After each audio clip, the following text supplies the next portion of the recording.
Well, thanks for coming into Discovery class. When your back's to the wall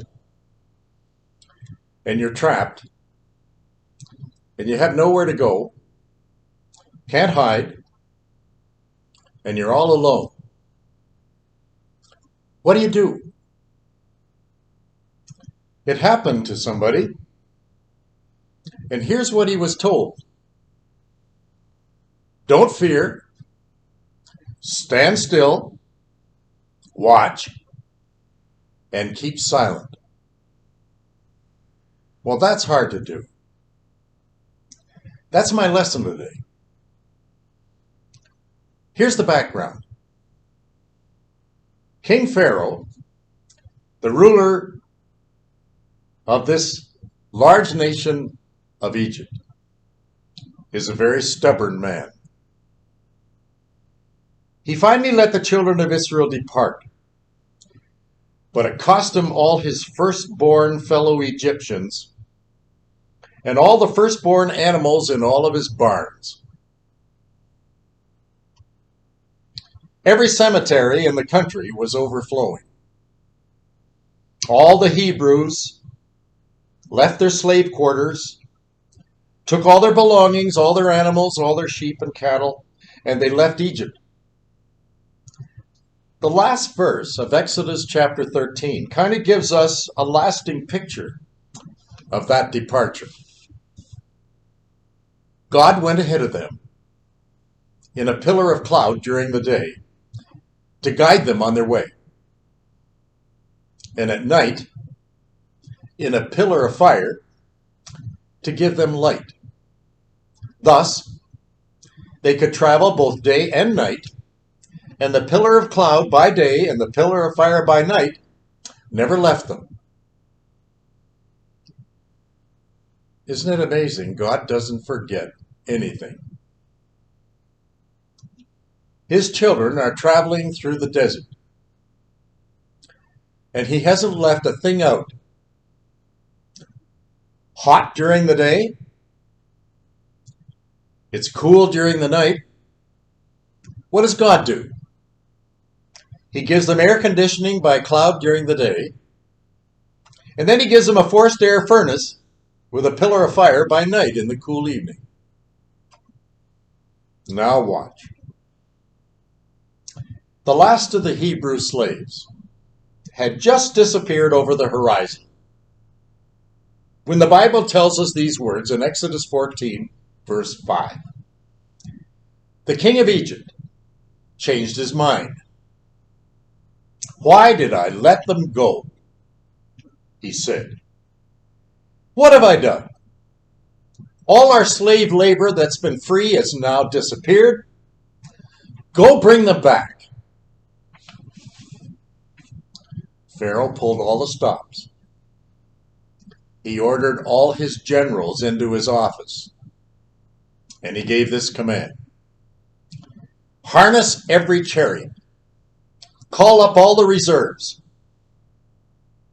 Give me 600 of my best chariots. Gather every instrument of war that goes on wheels.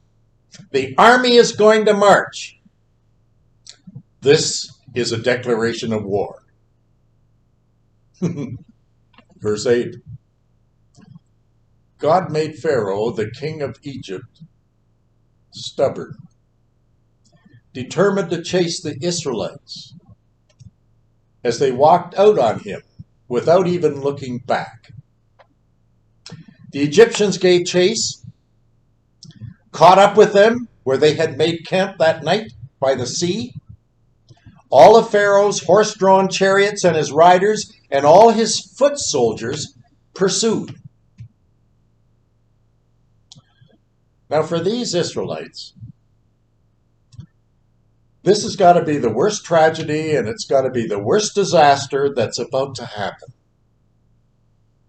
And they're all going to live to tell the story. That event will be the most celebrated historical day in all of Jewish history. Now, all of you know the story. You've probably seen Cecil B. DeMille's The Ten Commandments. On their journey through the desert, the Israelites have to cross the Red Sea. They're trapped. That Red Sea today is called the Gulf of Suez. It's a wide body of water and deep.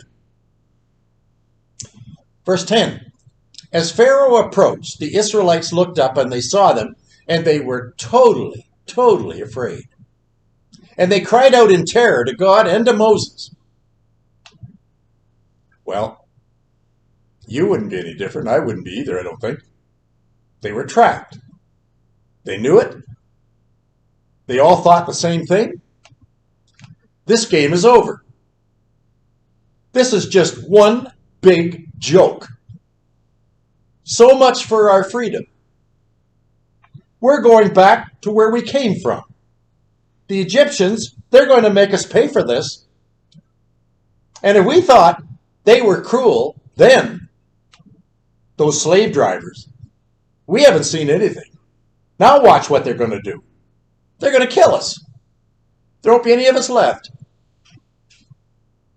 Do you remember how I started this lesson? Those words? Don't fear. Stand still. Watch. Keep silent. Have you ever been trapped? Does this story resonate with you? You have an enemy bearing down on you and you have a Red Sea in front of you. What do? Could be that some of you out there, you're in a marriage that's just like that. Maybe others of you, you're businessmen and your business resembles that. It could be that your finances are akin to that. Your grandchildren, they're in that predicament. Maybe you're listening to me and you're a pastor. Your church is under attack. You feel just like these guys. Maybe you're a school teacher out there. Your class has put you in that very same mess. Farmers, with the price of fertilizer the way it is and fuel costs, you know what I'm talking about. Have I left any of you out? Maybe you're in a nursing home. Nobody comes to see you anymore. You're just there all by yourself, like a prison. You're all alone. Do you feel trapped? Well, you could probably understand what I'm saying when I tell you this story. Verse 13, Exodus 14. Moses spoke to the people. Don't be afraid. Stand firm and watch God do his work. He's going to do a work of salvation for you today. And take a good look at the Egyptians, for you're never going to see them ever again. Those people, they thought they heard some thundering away off in the distance, but it wasn't a storm. The sky was clear.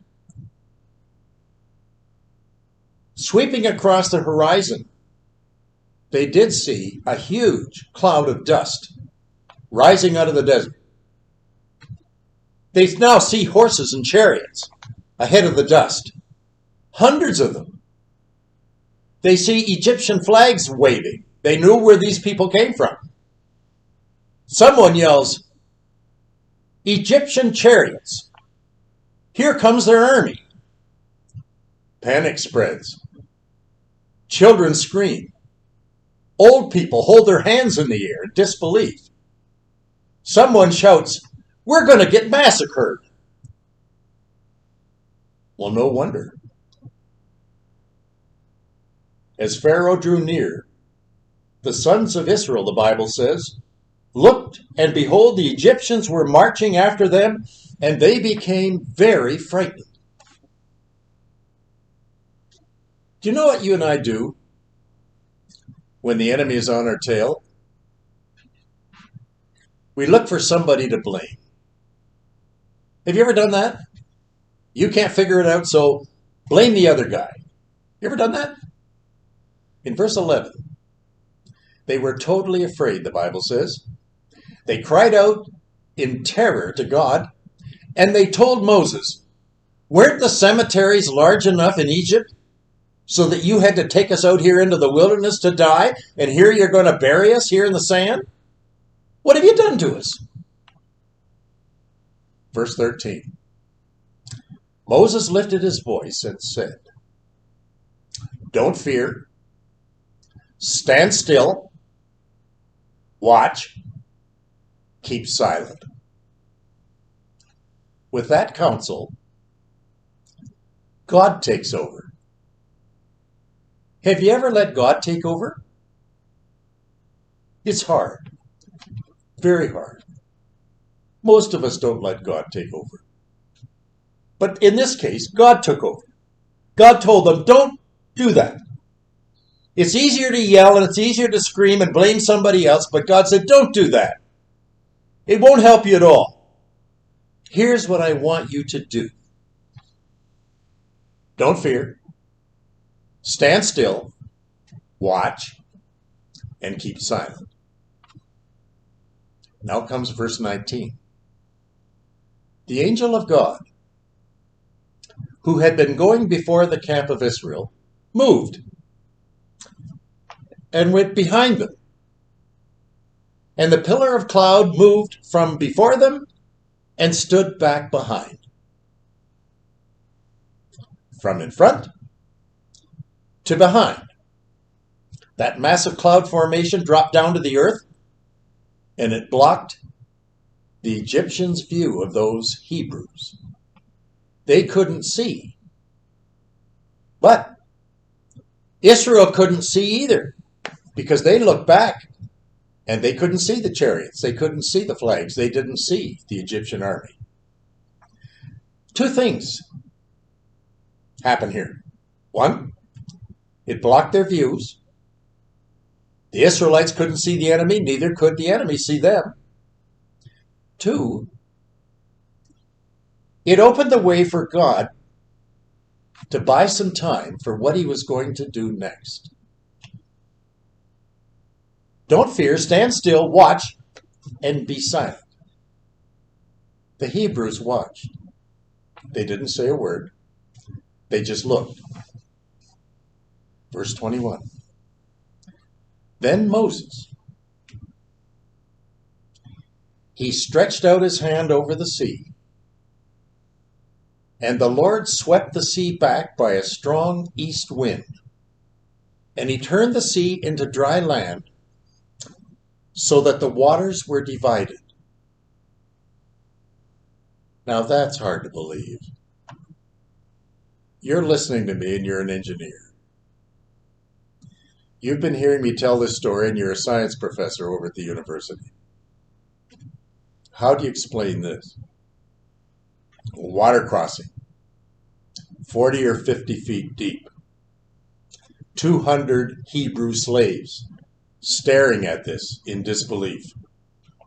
Suddenly, right in front of their eyes, the water begins to separate. A brand new highway is formed right through the sea. And the seabed is as dry as pavement.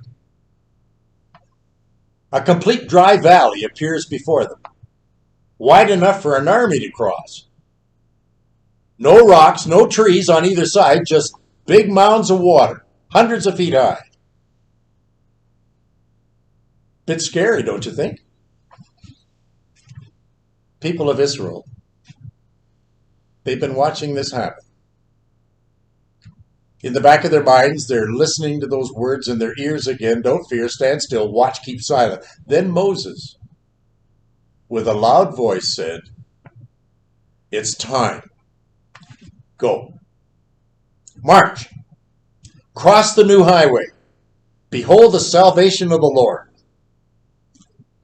The wagons began to move. Little children held their mother's hand. The shepherds herded the sheep and the cattle down to the slope by the water's edge. Families and flocks, they all moved. Eyes full of wonder stared at the walls of water on either side. I wonder if that's going to hold up. I hope that thing doesn't let go. There was no panic. Orderly movement. Whole sea of humanity slowly moving through that walled valley of the sea.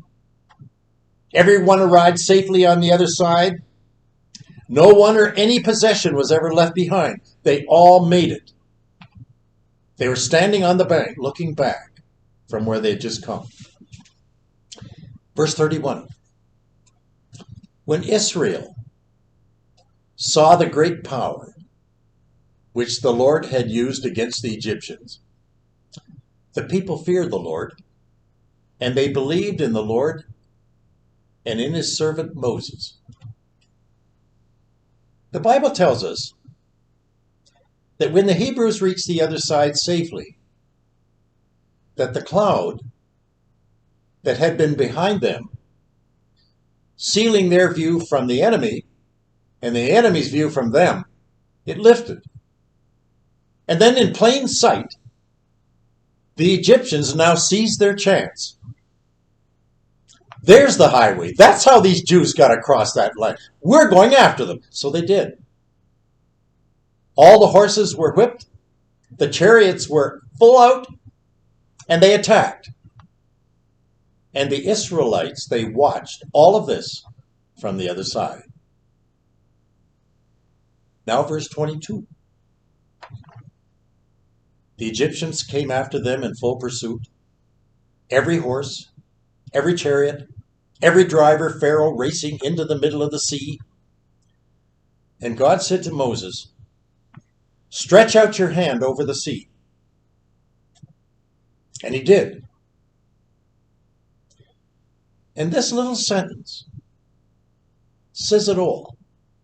The sea returned to the place where it was before. The sea returned to the place where it was before, drowning the chariots, drowning all the riders of the Pharaoh's army, and not one survived. God delivered Israel that day from the oppression of the Egyptians.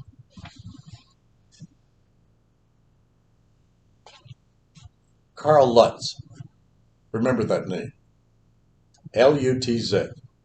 Karl Lutz. He was a Swiss diplomat. He was the vice consul to Budapest, Hungary in 1940. He was a Swiss citizen, and he worked for the Swiss Department of Foreign Affairs. He was an older man, having worked overseas many years. One of his placements that he'd just come from was Palestine. He was placed there in 1930. Under this new assignment to Budapest, April 1940, he no sooner got that new assignment when the country of Hungary was invaded and occupied by the German Nazis in 1942. The British and the United States embassies, both of them, they immediately closed their doors and their leaders were all called home. Karl Lutz, being an envoy in Hungary for neutral Switzerland, he took up their interests and represented any of those British or U.S. citizens who had been left behind. Their embassies had closed. Then from his desk in the Swiss embassy in Budapest, he got permission from the German High Command, the Third Reich, to offer protective passports and letters of protection to citizens of Britain and the U.S. or any other free nation of the Allies to get out of Hungary. Karl Lutz received 8,000 protective passports. But unknown and undetected by the German occupiers, Lutz did not apply those letters to individuals from the U.S. or Britain. Instead, he issued entire families passports. And once he got to 7,999 of those, he ordered another 8,000 of those passports. He filled them up. Every time a quota ran out, he got more. These families were not British. These families were not U.S. These families were Jewish. Those Jewish passports were illegal because Hitler wanted all the Jews sent from the countries he conquered into concentration camps, and we all know the rest of that story. Lutz didn't know what was happening in the concentration camps. All he knew was here was a nation of people being sent away to who knows where and for what reason. He took it upon himself alone to act alone and issue passports to people he never knew, but he knew he could get them to safety if he played his trick, and that's what he did. Their names were falsified. They'd given new names. And they were promptly swept away by train to Switzerland and then off into safety and off into their freedom. Today, historians are beginning to open the files of those Jews who had been freed. And the stories that are coming back are almost unbelievable. Do you know what he did? Karl Lutz, within the grounds of the Swiss embassy, they had 76 apartments or safe houses that when he was processing the paperwork for these Jews to change their name and be sent out in this freedom, it was there they could wait in safety until the paperwork was done and he could put them on the train and send them on their way. 76 safe houses.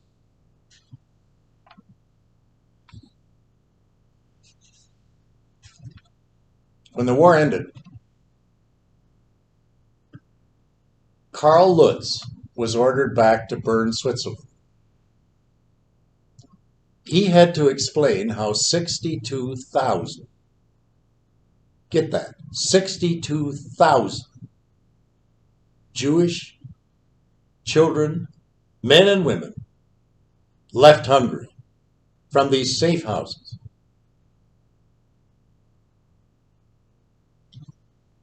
Back in Bern, the capital, upon his arrival, Lutz expected a lovely warm welcome. There was nobody there to greet him. When he got home, nobody cared. Nobody knew. He was all alone. When he went to his office building the next day, he was reprimanded for overstepping his authority.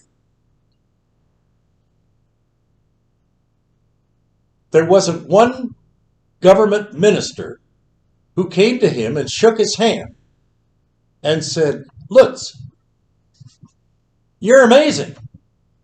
Nobody did. Only now, after his death, has the Swiss government decided we should do something for this man.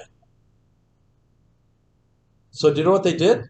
They named a street after Karl Lutz in their capital. It's called the Karl Lutz Way. But those Hungarian Jews had a Red Sea in front of them. And they were Hebrews. The Third Reich wanted them destroyed. Chasing them from behind was Hitler's Gestapo. God raised up a Moses who opened a Red Sea, these passports, and he took them to safety on the other side, back home to his country in Switzerland. That man, he didn't get a thing for his work. No handshake. No, just nothing but reprimands from his senior advisors.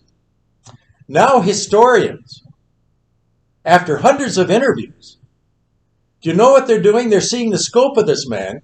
You've probably seen Schindler's List. That's a story of a man named Schindler who took a few hundred employees into his factory and he saved their life because they were Jews. This is a way better than Schindler's List. 62,000, think about it. He didn't want a Nobel Prize. This man didn't want his picture on a stamp when he went and put a stamp down at the post office. That's not what this man wanted. All he wanted was to help some helpless people who were being sentenced to something they didn't know what they're getting, but they knew it wasn't good. And he saved their life. All he wanted was to set them free. And no one in his generation or high office ever knew.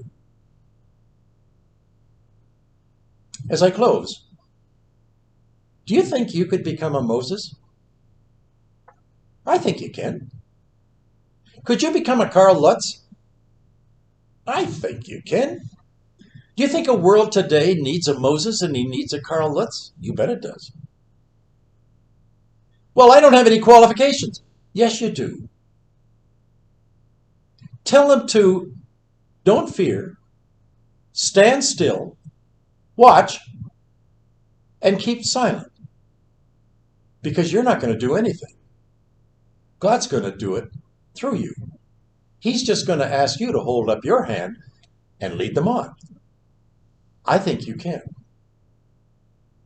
If you get anything out of this talk, I want you to go forth and be your leader, that you can take somebody that doesn't know his way or he's lost and he's up against a wall and he has nowhere to go, and you can lead him out. I think you can do that. I'll see you next week. Be sure to come back.